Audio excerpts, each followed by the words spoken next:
ಮಂಡ್ಯದಲ್ಲಿ ಒಬ್ಬೊಬ್ಬರು 1,25 ಲಕ್ಷ, ಒಬ್ಬೊಬ್ಬ 5 ಕೋಟಿ ಮೆಂಬರ್ ಆಗಕ್ಕೆ, ಡೈರೆಕ್ಟರ್ ಆಗಕ್ಕೆ. ಅಲ್ಲಿ TNDA ಹಣ ಇಲ್ಲ. ಅಂತ ಸಂಸ್ಥೆಗೋಸ್ಕರ ಹಣ ಖರ್ಚು ಮಾಡಿ ಬಂದು ಯಾವ ರೀತಿ ಕೆಲಸ ಮಾಡ್ತಾರೆ ಇವರು? ಆ ಭಾವನೆ ಯಾಕೆ ಬರ್ತಾ ಇದೆ?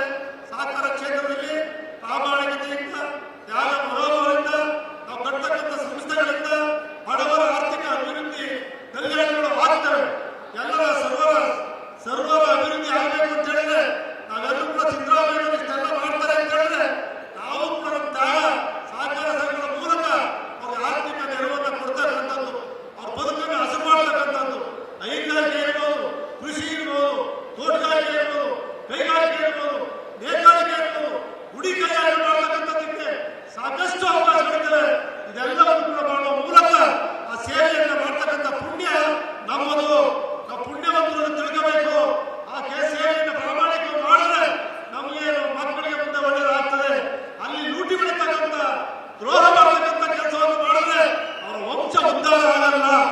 ಸಹಕಾರ ಕ್ಷೇತ್ರ, ಸೇವಾ ಕ್ಷೇತ್ರ, ಈ ಸಂಘಗಳನ್ನು ಉಳಿಸಿ ಬೆಳೆಸಿ ಸರ್ವರನ್ನು ಕೂಡ ಆರ್ಥಿಕವಾಗಿ ಬೆಳೆಯತಕ್ಕಂಥ ಒಂದು ಶಕ್ತಿ ದೇವರು ಕೊಟ್ಟಿದ್ದಾರೆ. ನಾವು ನೀವೆಲ್ಲ ಸೇರಿ ಮಾಡ್ತಕ್ಕಂಥ ಈ ಒಂದು ಸಂದರ್ಭದಲ್ಲಿ ಅಂತ ಅವಕಾಶವನ್ನ ಬಳಸ್ಕೊಂಡು ನಾವು ಮಾಡೋಣ ಅಂತೇಳಿ ಹೇಳ್ತಾ ಬಂದಿರ್ತಕ್ಕಂಥ ತಮ್ಮೆಲ್ಲರಿಗೂ ಕೂಡ ಇವತ್ತು ಬೃಹತ್ತಾದ ಸಹಕಾರಿಗಳು ಇಷ್ಟೊಂದು ಸಂಖ್ಯೆಯಲ್ಲಿ ಸೇರಿದ್ದೀರಿ. ಎಲ್ಲರೂ ಕೂಡ ಒಟ್ಟಾಗಿ ಒಗ್ಗಟ್ಟಾಗಿ ಜಾತ್ಯತೀತವಾಗಿ ಪಕ್ಷಾತೀತವಾಗಿ ಸಹಕಾರಿಗಳಾಗಿ ಒಂದು ಭಾಗವಹಿಸಿ ಯಶಸ್ವಿಗೊಳಿಸಿರ್ತಕ್ಕಂಥ ನಿಮಗೆ, ಜಿಲ್ಲಾ ಆಡಳಿತಕ್ಕೆ, ಈ ಜಿಲ್ಲೆಯಲ್ಲಿ ಬೇರೆ ಬೇರೆ ಜಿಲ್ಲೆಯಿಂದ ಬಂದಿರ್ತಕ್ಕಂಥ ಎಲ್ಲರೂ ಕೂಡ ಊಟ ಉಪಹಾರ ಈ ಸಭೆ ಸಮಾರಂಭಕ್ಕೆ ಅತ್ಯಂತ ಅಚ್ಚುಕಟ್ಟಾಗಿ ವ್ಯವಸ್ಥೆ ಮಾಡಿಕೊಟ್ಟಿದ್ದಾರೆ. ನಿಮ್ಮೆಲ್ಲರ ಚಪ್ಪಾಳೆ ಮೂಲಕ ಅವರಿಗೆ ಅಭಿನಂದನೆ ಸಲ್ಲಿಸೋಣ. ಜೈ ಜೈ ಕರ್ನಾಟಕ, ಜೈ ಸಹಕಾರ.